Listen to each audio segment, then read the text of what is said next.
हाँ, तो आज हम पढ़ेंगे चतुर्पुल्लिंग नित्य बहुवचनांत शब्द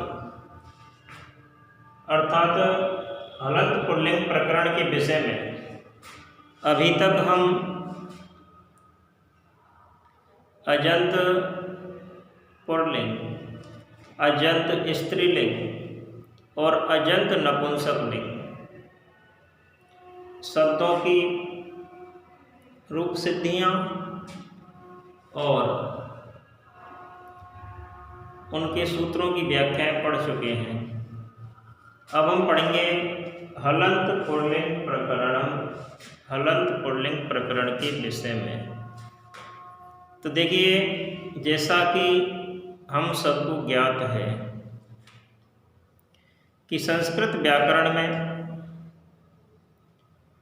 प्रत्येक क्रम के निर्धारण का एकमात्र वैज्ञानिक और शास्त्रीय आधार माहेश्वर सूत्र है। यानी संस्कृत व्याकरण का आधार क्या है? माहेश्वर सूत्र। चाहे वो वैज्ञानिक दृष्टि से हो, चाहे वह शास्त्रीय दृष्टि से हो, उसमें विद्यमान वर्णों का एक क्रम होता है, उसमें विद्यमान अक्षरों की एक निश्चित संख्या होती है, उनका एक निश्चित क्रम होता है। हलंत प्रकरण के अंतर्गत चतुर रकारांत, राजन नकारांत, युष्मद और अस्मद दकारांत और भगवत तकारांत, विद्वस सकारांत के रूप हम पढ़ेंगे। इनमें सबसे पहले चतुर शब्द, जो कि संख्यावाची शब्द है। चतुर से तात्पर्य होता है चार। चतुर शब्द संख्यावाची, केवल बहुवचनांत होता है, अर्थात बहुवचन में ही होता है। क्योंकि आप सभी जानते हैं कि संस्कृत भाषा में तीन वचन मान्य हैं: एक वचन, द्विवचन और बहुवचन। एक वचन एक संख्या का बोध कराने के लिए, द्विवचन दो संख्याओं का बोध कराने के लिए और बहुवचन तीन या उससे अधिक संख्याओं का बोध कराने के लिए प्रयुक्त होता है। तो चतुर शब्द का प्रयोग चार के लिए होगा। चार क्या है? बहुवचनांत है। चतुर शब्द के रूप एक वचन और द्विवचन में नहीं चलेंगे, केवल बहुवचन में चलेंगे। तीनों लिंगों में चलते हैं: पुल्लिंग, स्त्रीलिंग और नपुंसकलिंग। संख्या में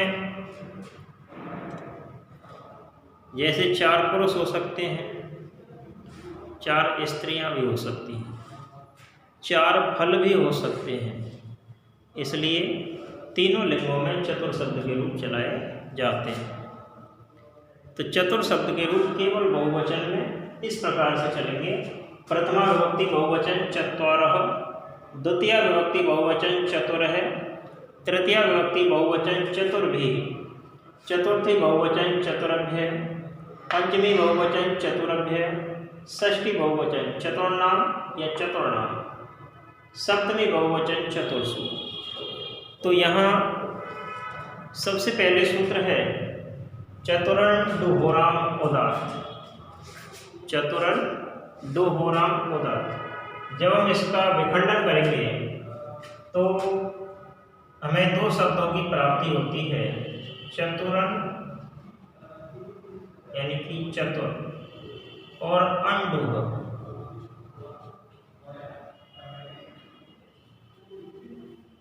चतुरन और यानी कि चतुर और अंडुह। चतुर का तात्पर्य चार से है, जो कि संख्या को बताता है, और अंडुह का हिंदी अर्थ होता है बैल। अंडुह का हिंदी अर्थ क्या होता है? बैल। बैल तो आप सभी जानते हैं। उदात्त संज्ञक होते हैं, इन्हें उदात्त भी कहा जाता है। क्या कहा जाता है? उदात्त। तो देखिए, इसका जो व्याख्या होगी सूत्र की वो क्या होगी? ये विखंडन है: चतुर, अंडुह और उदात्त। यानी सर्वनाम स्थान परे होने पर। सर्वनाम स्थान आप जानते हो, संज्ञा के स्थान पर जो शब्द प्रयुक्त होते हैं उन्हें क्या बोलते हैं? सर्वनाम। तो सर्वनाम स्थान परे होने पर चतुर और अंडुह शब्दों का अवयव आम होता है, अर्थात आम का आगम होता है। पूर्व में प्रातिपदिक, इसके लिए दो स्थिति होनी चाहिए कि पूर्व में प्रातिपदिक चतुर या अंडुह शब्द, यानी कि पूर्व में केवल चतुर या अनडुह शब्द हो, ठीक है। और उसके बाद 21 सुप प्रत्ययों में से, जो हम अब तक 21 सुप प्रत्यय पढ़ते आए हैं, उन 21 सुप प्रत्ययों में से केवल 5 सु, जस, अम और अट, सु, औ, जस, अम और, इन 5 में से कोई भी इनके पश्चात हो, ठीक है। चतुर और अंडुह शब्द पूर्व में हो, इनके पश्चात 21 सुप प्रत्ययों में से केवल 5 सु, जस, अम, ओट, इनमें से कोई भी हो, तो सर्वनाम स्थान इन 5 प्रत्यय विद्यमान होता चतुर और अंडुह शब्दों को आम का आगम होता है। चतुर और अंडुह शब्दों को आम का आगम होता है, और यह आदेश अंतिम अच से परे होता है। अर्थात हमने पहले एक सूत्र पढ़ा था, मिदचो अंत्यात पर, मिदचो अंत्यात पर है। तो उस सूत्र की सहायता से, चतुरंड होराम उदात्त सूत्र से, आम का आगम अंतिम अच वर्ण से परे होता है, यानी अंतिम अच वर्ण के बाद होता है। जैसे मैं लिखूं,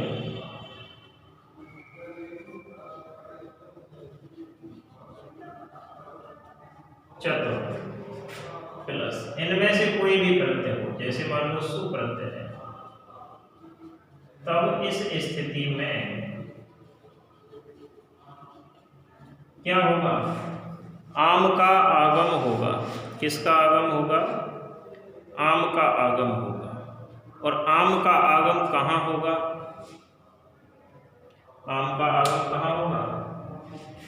अंतिम अच वर्ण से के बाद, अंतिम अच वर्ण के बाद। तो देखिए, जैसे अब देखते हैं हम क्या कि चतुर शब्द में सुप्रत्यय तो आएगा ही नहीं। क्यों नहीं आएगा? क्योंकि सुप्रत्यय प्रथमा विभक्ति के एक वचन में प्रयुक्त होता है। औप्रत्यय भी नहीं आएगा क्योंकि ये द्विवचन में प्रयुक्त होता है। फिर क्या आएगा? जस प्रत्यय आएगा। कौन सा प्रत्यय आएगा? जस।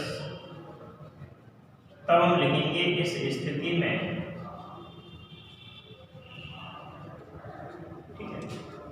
अंतिम अच। अब हम देखते हैं कि इस चतुर शब्द में अंतिम अच वर्ण किधर है? अंतिम अच वर्ण यहाँ है, ठीक है। तो हम लिखेंगे चतुर, ठीक है। किसका आगम होगा? आम का आगम होगा। किसका आगम होगा? आम का आगम होगा। तो आम, ये रा किधर आएगा? इसके पश्चात आएगा, क्योंकि अंतिम अच वर्ण के बाद आम का आगम होगा मिदचो अंत्यात परः सूत्र की सहायता से, ठीक है, प्लस जस। तो हम लिखेंगे मिदचो अंत्यात परः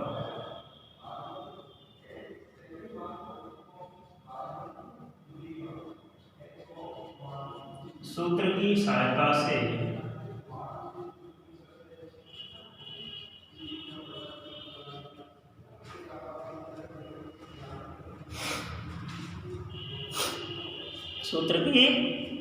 से चतुरन दोहराम उदात्त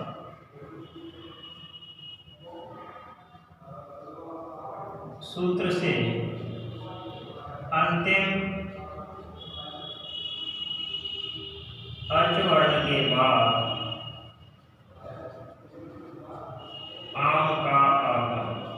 इसका आगम आम का आगम हो जाएगा। ठीक है, तो इस एक सूत्र की सहायता से, और पहले जो हमने सूत्र पढ़े हैं अर्थवत धातु प्रत्य प्रातिपदिकम, ठीक है, डया प्रातिपदिकात् प्रत्ययपरस्य सोपः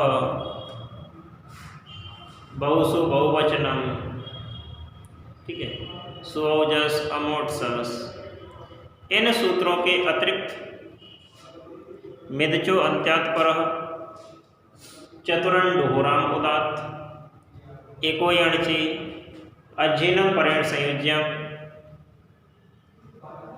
और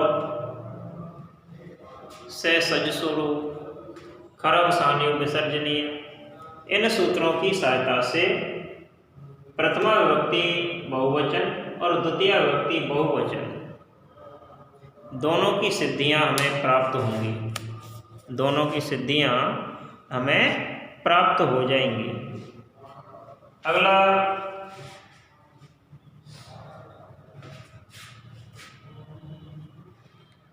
तृतीय बहुवचन, चतुर्थी बहुवचन और पंचमी बहुवचन, इन शब्दों की सिद्धियां इन्हीं सूत्रों के माध्यम से की जाएंगी। इन्हें आपको नोट्स करना है। नोट्स के लिए इन सभी सिद्धियों को किस प्रकार सिद्ध करना है आपको डाल दिया जाएगा।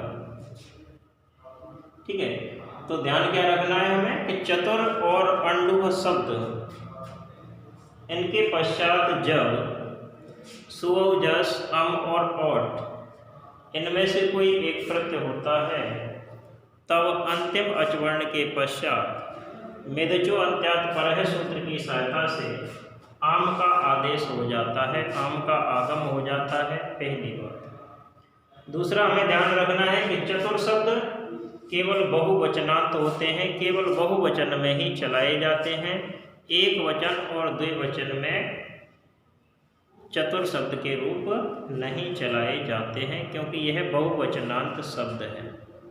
ठीक है, षष्ठी और सप्तमी विभक्ति अगले अध्याय में सिद्ध करेंगे। धन्यवाद।